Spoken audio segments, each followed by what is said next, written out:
Welcome to Clan TV, sponsored by Wellwood Communications. Another big weekend for Braehead Clan awaits. Cardiff Devils are going to be the visitors here on Saturday night, 7 o'clock face-off. Joining us to look ahead to the game is forward Leigh Salters. Hi Leigh, thanks for joining us. Well, thanks for having me. First of all, you're the scorer of the club's 1,000th goal after putting it away in a recent win against Dundee. Firstly, how does it feel to have a piece of a club's history that will never be repeated? It feels pretty special. I mean, up until that point I wasn't really sure about it. I think Rayler across from me in the dressing room spoke up and said the next one's the 1,000th goal, so I think everybody was a little excited to get the next one, and just so happened that I got the puck at the right time, and I'm very happy, and it's a very big honor to be a part in such and go down in history in such a early in the franchise history. Now, looking a bit more closer to home, you were the man that made the difference on Wednesday night against Hull Stingrays. You scored the penalty shots that sealed the victory. A couple of days on from that, have you had a chance to reflect on how crucial those shots were, not only in the context of the game, but perhaps the season? Yeah, I mean, every game now is pretty big. The more and more the season goes on, we don't want to look at it as one particular game is more important than the other. But we knew that was one game that we couldn't afford to drop any points in. Going to that game, I think you're just playing, and I don't think you're really thinking about too much beyond that and getting the points. But I think you're just in the moment, and luckily I was able to squeak a couple by him in the penalty shots there. Now, talk us through those penalty shots. When you step up on that situation, do you know exactly how you're going to execute it before you make contact with the puck?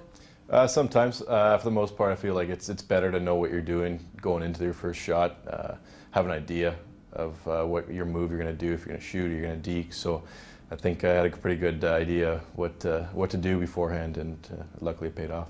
I was watching the highlights there just before you came in. It was two very different techniques as I watched it. The first one, you went to the outside, then slammed a diagonal shot past the netminder. The second one, you went straight through the middle. Now, how much of it comes down to psychology between you and the opposing netminder, do you think? I think it's big. I mean, and it's still one of those things where it's brought into the game. A couple of years ago, the shootout at the end of a game, and can't say I'm the biggest fan of it, just because of it. Kind of goes to one individual player or two, rather than competing at a team level, right? But I think it's huge. I mean, you're one-on-one with the goalie. There's no one else there. You got to block out every kind of noise or any kind of anything that's you're thinking of, and just focus on that. Now, you came up big on Saturday against Belfast Giants as well. Ryan Kavanagh shot from the blue line.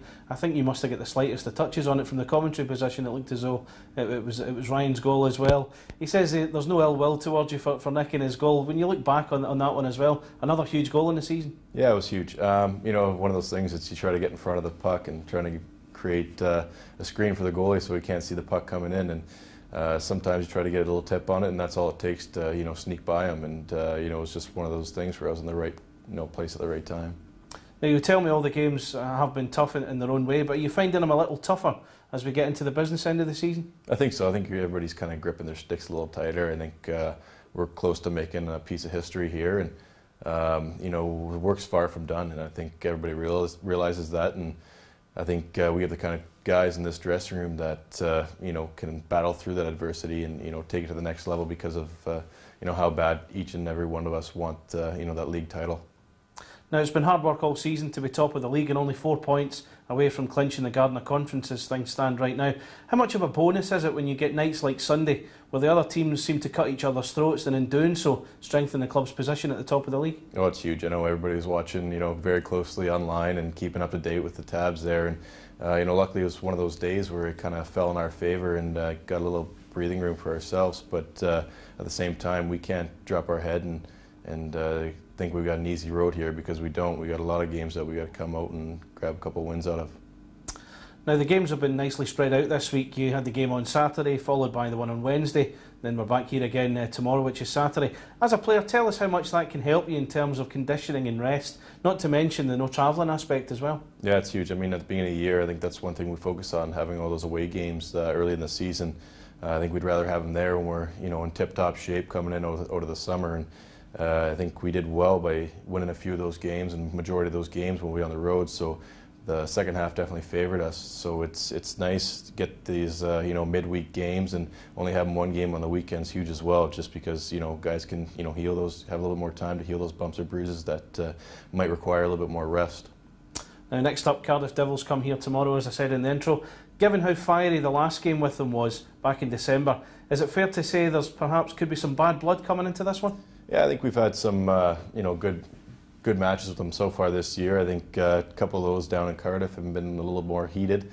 But who knows? We never know what kind of game it is until it actually unfolds, and it's the stuff that I think our team thrives on. We've got a lot of guys that are physical and like playing that physical game, and I think in the heat of the moment, I think that's where our guys really shine. And the more emotional we are, I think the better the result is.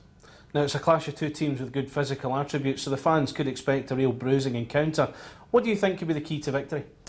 You know what, I think we just got to maintain our focus. I think playing with the lead, we've had problems with that in the past, and we just can't take our foot off the gas no matter what time of game it is, regardless of being up 2-0 or down 2-0 after the first, right? So we've got to make sure we play an even keel the whole game.